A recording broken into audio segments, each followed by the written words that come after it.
Well, what is going on, everybody? Welcome. Welcome, everybody, into the Sahlen's Off Tackle with John Fina Show. Live on set at Mafia Con 2025. My name is Joe Miller. You can find me on Twitter at Joe Miller Wired. That guy sitting next to me, you can find on Twitter at John Fina, the star of this here show. Former Buffalo Bills offensive tackle John Fina. So good to have every single one of you joining us. Please do us a favor. Please like. Please subscribe, whatever platform you're consuming this production on. Please hit that like button, hit that subscribe button. If you can leave a comment, if you can leave a review, if you can do any of that sort of stuff, that would be totally awesome. Please do us that favor. Help us get our numbers up. But it is so good to have every single one of you joining us, both live in the room at MafiaCon as well as on YouTube right now. And if you're joining us in post, also very cool. Thank you so much. John Fina, MafiaCon 2025. It's hot dog season, as you know. So, yeah, what have been your thoughts so far about this year program? Well, what a better way to spend hot dog season than come mix it up with a bunch of mafia nut jobs at MafiaCon. I mean, it's been fantastic. It's like a mini tailgate, Joe. I mean, we've had all the characters here. We got incredible visits from current players. All the podcast groups are here. It's just been a really fantastic atmosphere. People are wonderful. Yeah, it's been great. So this is second year Overreaction, second year of MafiaCon, second year that we've been honored to be involved. Last year, just me. This year, you get to be here joining me as we get to do a live podcast, which is super, super great. Excited to be here. Excited to talk Buffalo Bills. Training camp is set to open this week as we're talking about that. And I think for me, well, we probably need to talk about Sahlen's real quick. So why don't you give a little bit of a plug for our sponsor? Well, if you're looking for the best quality hot dog, a Sahlen's hot dog is it. And they do deli meats as well. Joe, did you know that Sahlen's has about 15,000 retail partners? I did not know that. And did you know it's a 5-generation company, 150 years, all natural casings? There's nothing like the snap and the deliciousness of a Sahlen's hot dog. Mookie Hawkins loves a good Sahlen hot dog. Mookie Hawkins is all about that Sahlen's. And when it's hot dog season, find a barbecue, make your own barbecue, bring your friends over and break out the Sahlen's. You won't be disappointed. Trusted since 1869, shipping nationwide. If you are not in the Buffalo market, you can find Sahlen hot dogs. And if you can't find them, they will ship them to you. Now. And you can go to Sahlen.com. Yes, you can. Transitioning to the Buffalo Bills, which I started to do a second ago. So the Buffalo Bills players, the rookies have already reported to camp. The veterans are about to report to camp, which we've seen. TJ Sanders was just here. We've seen some other guys around the building. What is the feeling as a former player? Like, what's going through their mind as they're ending vacations, transitioning back to Buffalo, arranging family, arranging all that stuff? Like, what is going through a player's mind right now as they're getting ready to transition back into football, true football mode? Well, there is just this building level of excitement. You know, you spend the entire offseason just working out, very limited amount on the field with OTAs. But the buildup, for this community and this team, and I'm sure it's the same in the other 31 cities, but you just get this overwhelming feeling like you're champing at the bit. Let's go. And you get this buildup. But there's also that little bit of nervous anxiety. And I know, like, rookie camp was just wide-eyed opening for me. Like, holy cow! I am now here. So these rookies coming in, they've been to camps in college and things of that nature. But the intensity and the level that they're of play and effort they're going to bring to training camp is nothing like they've experienced before. It's interesting because Maxwell Harrison, the Bills' first-round draft pick, is signing autographs right now. And you were a first-round draft pick. What is that transition, that feeling? Is there a measure of coming in like, I'm a first-round draft pick, like I'm the man? Or is it more of a, holy smokes, that's Bruce Smith. That's Daryl Talley. Yeah. That's Cornelius Bennett. So that was me. Right? I didn't come in thinking that I was a made guy, that I was going to impact this team immediately. I came in walking amongst giants and thinking to myself, I am here at this low level, and what I want to be is like these legends in front of me. So every time you went out and took a rep, you were trying to replicate what somebody else was doing, somebody who'd already been through 20, 30, 100 football games, knowing full well that I am not a pro yet. I'm just an infant, surrounded by grown men doing something that I can only aspire to do. Now, that was me, Joe. I mean, some of these guys come in thinking they walk on water, and sometimes there's a humbling moment that gets them. And I hope that every guy has that humbling moment, because it really kind of resets you and forces you into a level of, I need to achieve more than I did in college. I'm no longer in college. How long did it take? We hear often conversations from people that have been in the league before, yourself, media guys, broadcasters, talk about just like the game slowing down. Like, and if you've played any level of sports, you know that feeling of, why is everything going so fast? Whether it's varsity level baseball or varsity level sports, like there's a feeling when you first get in it, it just feels like everything's coming a million miles an hour. How long did it take for you? How long does it generally take for that clock to kind of slow down for players where they can begin to see, right, the way that they're used to seeing? Everybody's different, but I'll tell you this. I mean, when I got my first start here in Buffalo, the game was moving at lightning speed. And what really slows the game down for you is learning the game. So when I started digging into the playbook and watching more and more film, I was able to widen my view of the field and understand what was happening around me a little bit more. And then, you feel mentally like the game slows down, but physically it never slows down. Yeah, I can't even grasp the concept of just preseason is one speed, regular season it speeds up, and then like playoffs it speeds up even more. I can't. There's an and I know that it's not sustainable, that you can't play at that playoff pace through an entire season, but it's hard for me to grasp that concept as a player, like of everything getting faster and faster as the season progresses. And we saw it in hockey. Like hockey this year, like playoff hockey comes, and those guys are like lightning charged. It's hard to believe how fast they're playing. So it'll be interesting to see for these guys how soon it kind of levels out for them. Each player, to your point, is different. It seems like there's always that random 4th round, 5th round Christian Benford guy that it slows down for immediately. They kind of get their bearings quickly, and it's like, no, I can do this, right? Was there a moment for you where it was like, oh, no, at the pro level, I can do this. I got this. So I think for me, the moment was when I went against, and I don't remember who it was, but the first time I played against a guy who was outstanding, and I met that challenge and I had success. I had this feeling, okay, I actually belong here. And with respect to what you were talking about, like the game just amping up, and then when you get to the playoffs, it's even faster. When the guys told me my rookie year, like it's going to go, the game is going to accelerate, I thought, there is no way that it can possibly get faster and more physical than it has for the past 16 games. But I think what happens is when you're a competitor, and I don't care what you're competing in, it's this idea of I can dig deeper. There's more.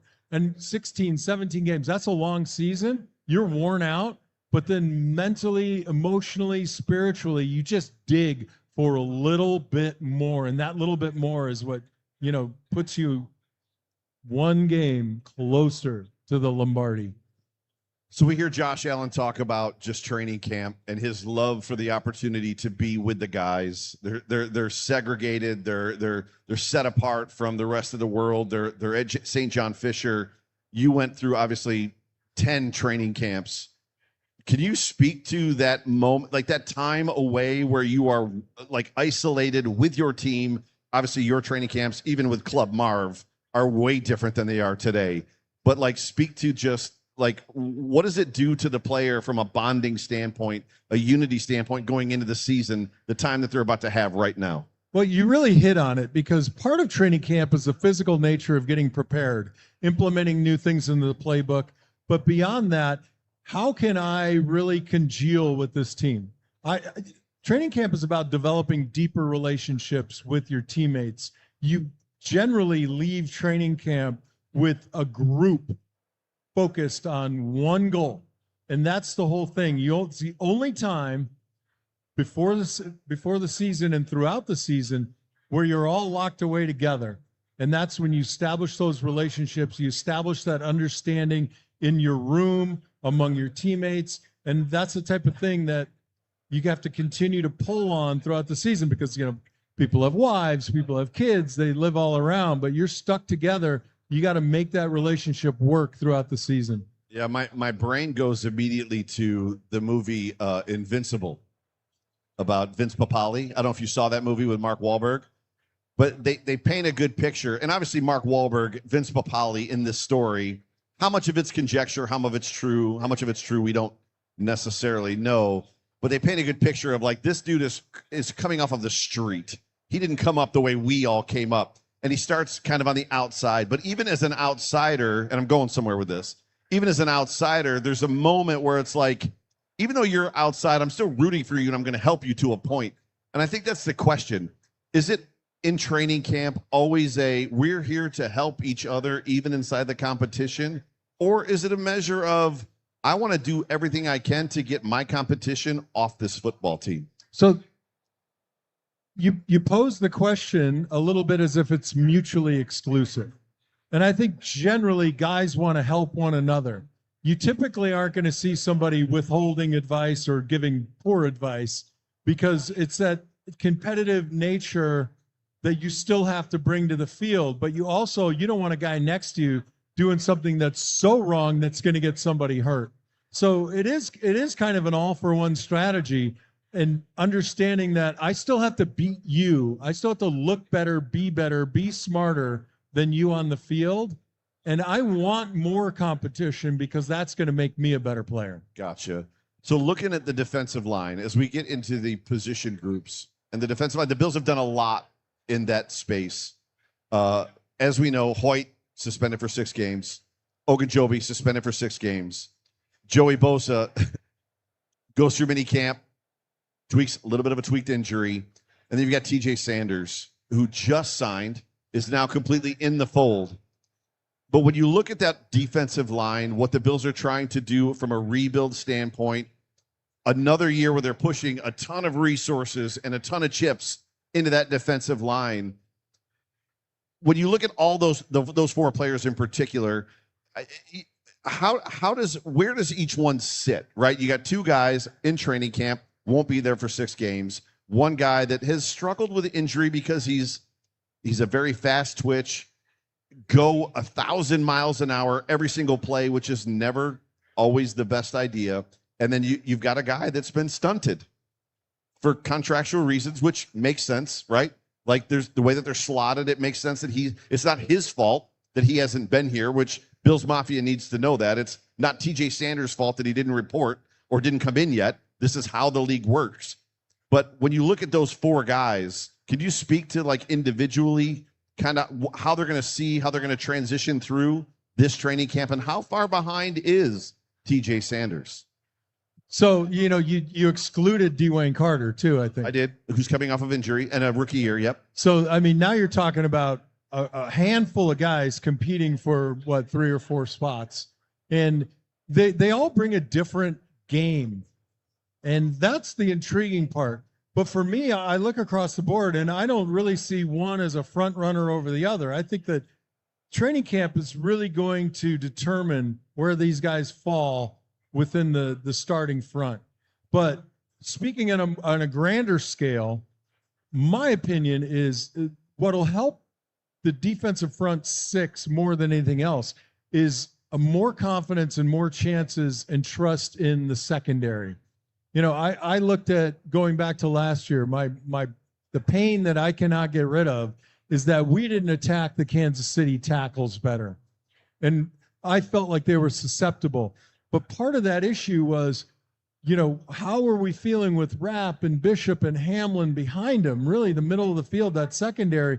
In order to send those guys loose, to get pressure, you have to have a lot of trust behind them. I'm excited for the battle. I think Dwayne Carter, we just saw him today. He looks fantastic. TJ is far bigger than I thought he was. Also here today. TJ Sanders was also here today. Pardon? TJ Sanders was also here today. Yeah. Along with Landon Jackson. I was just saying he's bigger than I thought. Landon Jackson was incredibly impressive. I mean, and he reminds me of Bruce Smith, these big, broad, wide shoulders, narrow waist. I mean, him healthy and progressing in his technique is a very exciting thing. I mean, I hate the fact that we have Hoyt and Ogunjobi on the sideline for the first 5 or 6 games, but it gives an opportunity for the other 3 or 4 guys to really battle hard and learn very quickly. Dion, TJ, Dwayne, and I think training camp is going to be a really good crucible for those guys.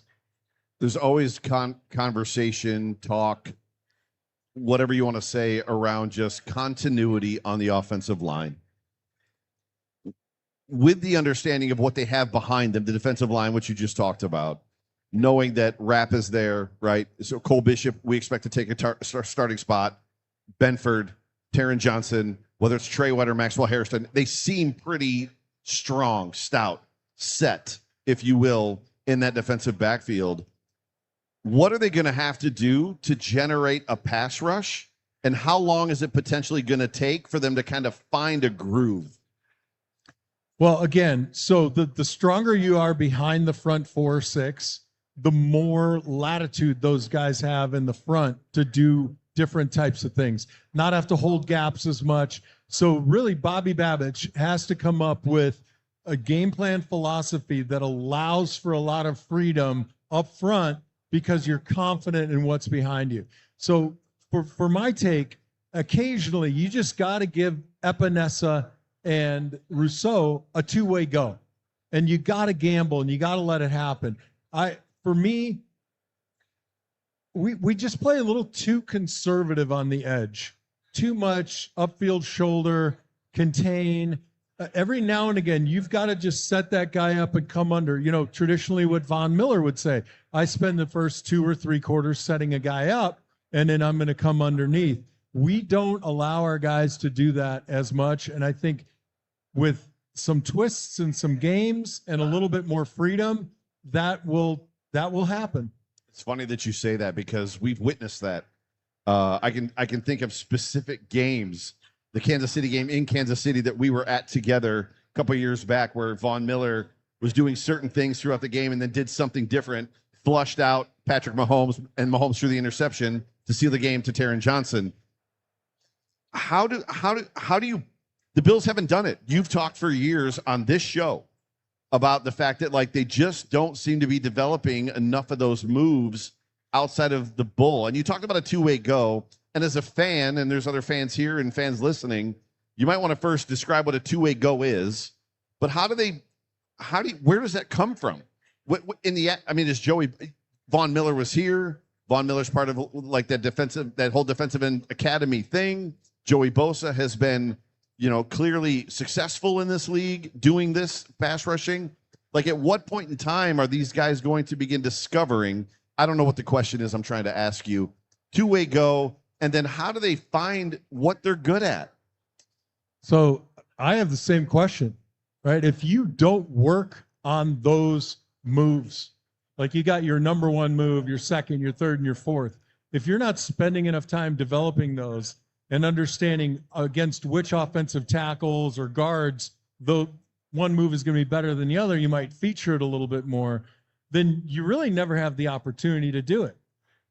Now, it cuts both ways. And I'm of the opinion I would rather take the guillotine than die by 1,000 cuts.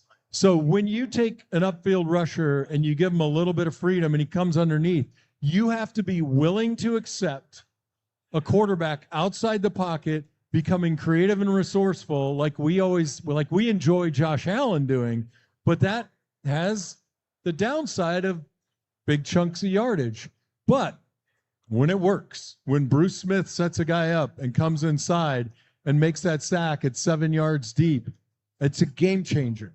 And you have to take risks. And I'm a little bit more of a risk taker. We have historically, Sean McDermott style, been a little bit stingy inside the red zone, but not necessarily very creative. And in my opinion is, to get over the top, we have got to subtract a touchdown and or a field goal from every game we play. And the way to do that is you have to take chances on a game-breaking opportunity.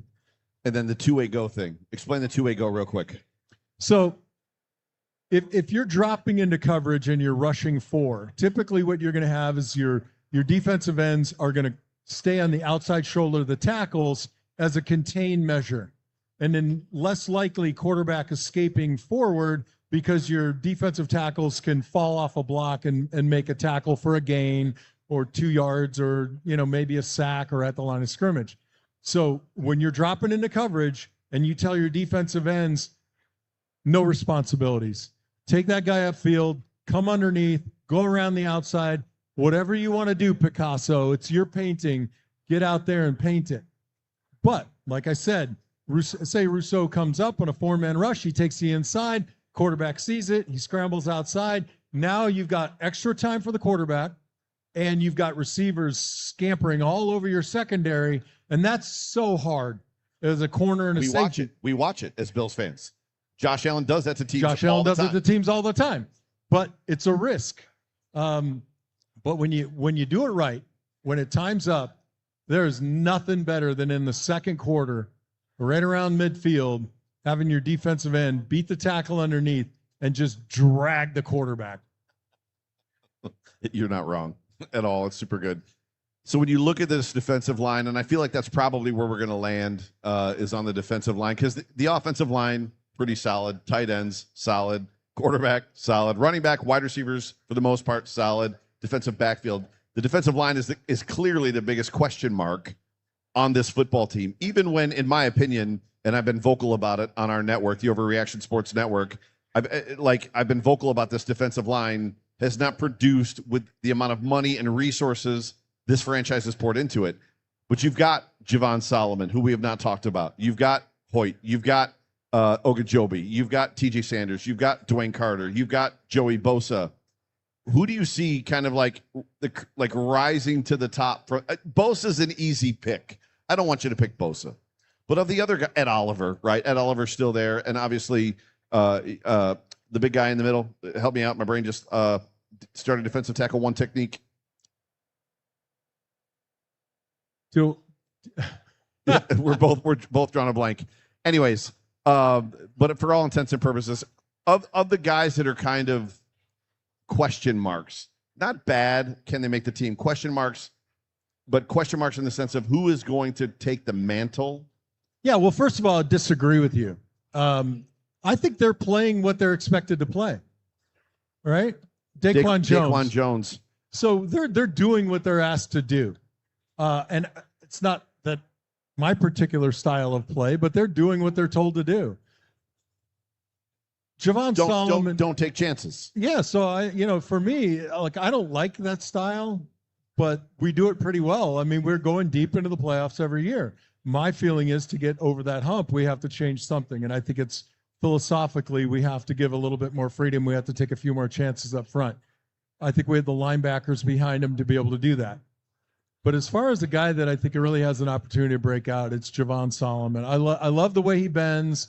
I think he's got an incredibly good burst. He seems like he has an amazing attitude and hunger. And I really look for him to be probably, that first guy. Well, he is going to be the first guy off the bench, probably behind Rousseau, and Bosa will be behind Epinesa. They'd be swapping out. But I think look for impact from Solomon. I like it. I'm excited. I have a lot of anticipation just about what we're going to see this season from particularly this defensive line. To me, it's the missing piece. It's the one thing that has never come together for this team that could potentially get them to the goal where they want to go, the Super Bowl, and win. And this is potentially the season. Well, Joe, I mean, it's similar to the way Walt Corey ran the defense, right? I mean, you had Jeff Wright in the middle, Phil Hansen and Bruce Smith, and we just bled, and we'd stiffen up inside the 25-yard line. I don't love that brand of football, but when we had Wade Phillips here, we were an attacking defense. It was a very exciting defense, and it was hugely productive. The problem was if we had Wade when we had Jim Kelly and the K-Gun, we would have smashed it, right? And then we're looking at a similar scenario right now where we just give up too many long drives, too many points on defense. Although stingy, we're relying on one side of the football to get us to that W. And I want to see a little bit more balance and productivity that way. Very good. Any final thoughts about MafiaCon or training camp or whatever else before we get out of here? Yeah, if you're not at MafiaCon in 2025, 2026, you got to be here. I mean, I was shaking hands, taking pictures with all the fans, current players here, signing autographs, being gracious. It was amazing. And training camp, listen, everybody out there, take a deep breath. Let these young guys get their opportunity, get their feet wet. Let the veterans guide them a little bit. Always be a great fan. And nobody, Joe, circles the wagons like the Buffalo Bills. Ladies and gentlemen, thank you so much for tuning into the Sahlen's Off Tackle with John Fina Show on the Overreaction Sports Network, powered by the Believe Sports Network. For me, for John, for Jerry, for all of us here at Overreaction, we love you. We appreciate you. Go Bills. Go Bills. Go Bills.